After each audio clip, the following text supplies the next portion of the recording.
ধর্মরাজ যুধিষ্ঠির পাশা খেলায় দ্রৌপদীকে পণ ধরেন কেন? মহাভারতে বর্ণিত ইতিহাস অনুসারে কুরুক্ষেত্র যুদ্ধের পূর্বে কুরু পাণ্ডবদের মধ্যে পাশা খেলা সংঘটিত হয়। কৌরবদের পক্ষ থেকে পাণ্ডবদের নিকট পাশা খেলার প্রস্তাব পাঠানো হলে যুধিষ্ঠির মহারাজ কিন্তু প্রথমে পাশা খেলতে চাননি। কারণ তিনি অনুমান করতে পেরেছিলেন যে পরবর্তীকালে তিনি সংঘর্ষ বা যুদ্ধের কারণ হতে পারে এই পাশা খেলা। যা হোক, কোনো না কোনোভাবে তিনি খেলায় মত্ত হয়ে যান। আমাদের মনে প্রশ্ন আসতে পারে, যুধিষ্ঠিরের মতো একজন ধার্মিক ব্যক্তি কিভাবে পাশা খেলায় এত মত্ত হতে পারেন? অন্য দৃষ্টিভঙ্গিতে আমরা এও উপলব্ধি করতে পারি, জুয়া এমনই যে যুধিষ্ঠিরের মতো ধার্মিক ব্যক্তিকেও পাশা খেলায় তথা জুয়ায় আকৃষ্ট হয়ে যেতে পারেন। পাশা খেলার এক পর্যায়ে যুধিষ্ঠির মহারাজ ভেবেছিলেন, এই পাশা খেলায় আমি সব হারিয়েছি। আমার অস্ত্র, সম্পদ, রাজত্ব যা কিছু ছিল সব কিছু আমাকে আবার সব পুনরুদ্ধার করতে হবে। তিনি আশা করেছিলেন সব কিছু ফিরে পাওয়ার জন্য পরবর্তী দানে তার ভাগ্য তাকে সাহায্য করবে। সেজন্য তিনি নকুল ও সহদেবকে পণ রাখেন। এজন্য শকুনি তাকে তিরস্কার করে বলে, শকুনি তাকে তিরস্কার করে বলে, তুমি কুন্তির ছেলেদের প্রতি পক্ষপাতিত্ব করে মাদ্রির ছেলেদের পণ রেখেছ। পঞ্চ পাণ্ডবেরা ছিলেন এক, জগতের যে কারো থেকে তাদের ভ্রাতৃত্ব বোধ ছিল অতীব ঘনিষ্ঠ। তাই শকুনির এই অভিযোগে যুধিষ্ঠির ক্রুদ্ধ হয়ে বললেন, মূর্খ আপনি! আমরা 5 ভাই, হাতের 5টি আঙুলের মতো।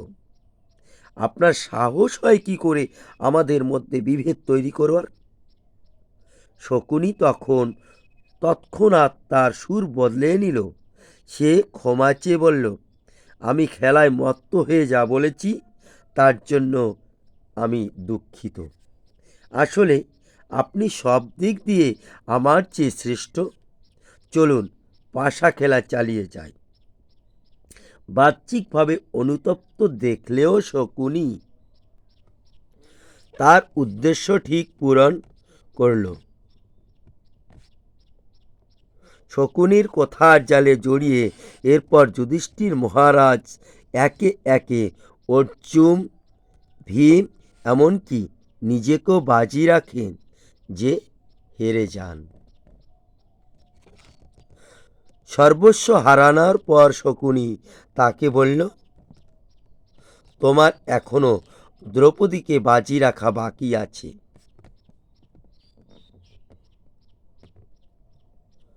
দ্রৌপদীর নাম উচ্চারণ মাত্র সমগ্র রাজসভা আতঙ্কে ভরে যায়। যুধিষ্ঠির নিজেও ব্যথিত হন। তখন তিনি ভাবলেন তার আর অন্য কোনো উপায় নেই।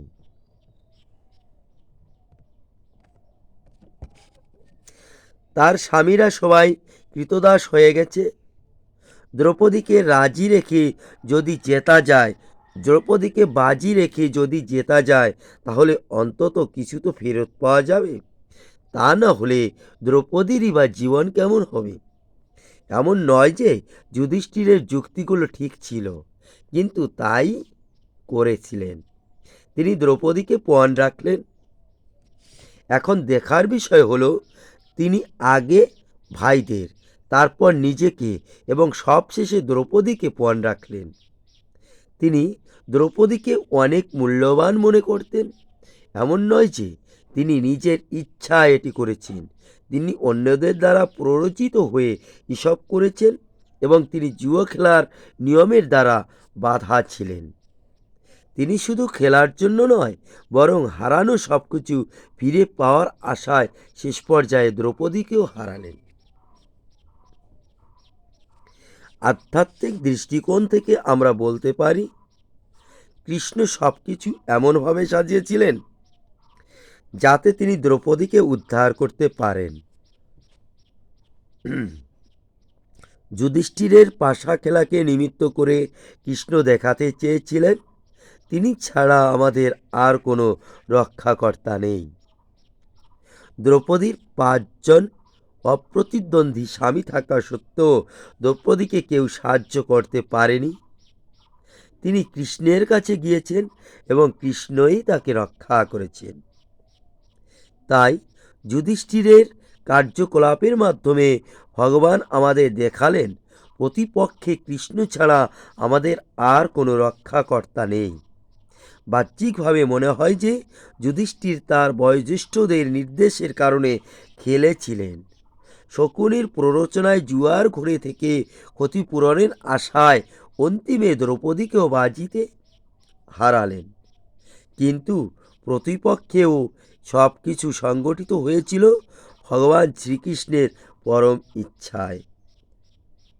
হরে কৃষ্ণ। আধ্যাত্মিক দৃষ্টিকোণ থেকে আমরা বলতে পারি ভগবান কৃষ্ণ সব কিছু এমনভাবে সাজিয়েছিলেন যাতে তিনি দ্রৌপদীকে উদ্ধার করতে পারেন। যুধিষ্ঠিরের পাশা খেলাকে নিমিত্ত করে কৃষ্ণ দেখাতে চেয়েছিলেন তিনি ছাড়া আমাদের আর কোনো রক্ষাকর্তা নেই। দ্রৌপদীর 5 জন অপ্রতিদ্বন্দ্বী স্বামী থাকা সত্ত্বেও দ্রৌপদীকে কেউ সাহায্য করতে পারেনি। তিনি কৃষ্ণের কাছে গিয়েছেন এবং ভগবান কৃষ্ণই তাকে রক্ষা করেছেন। হরে কৃষ্ণ।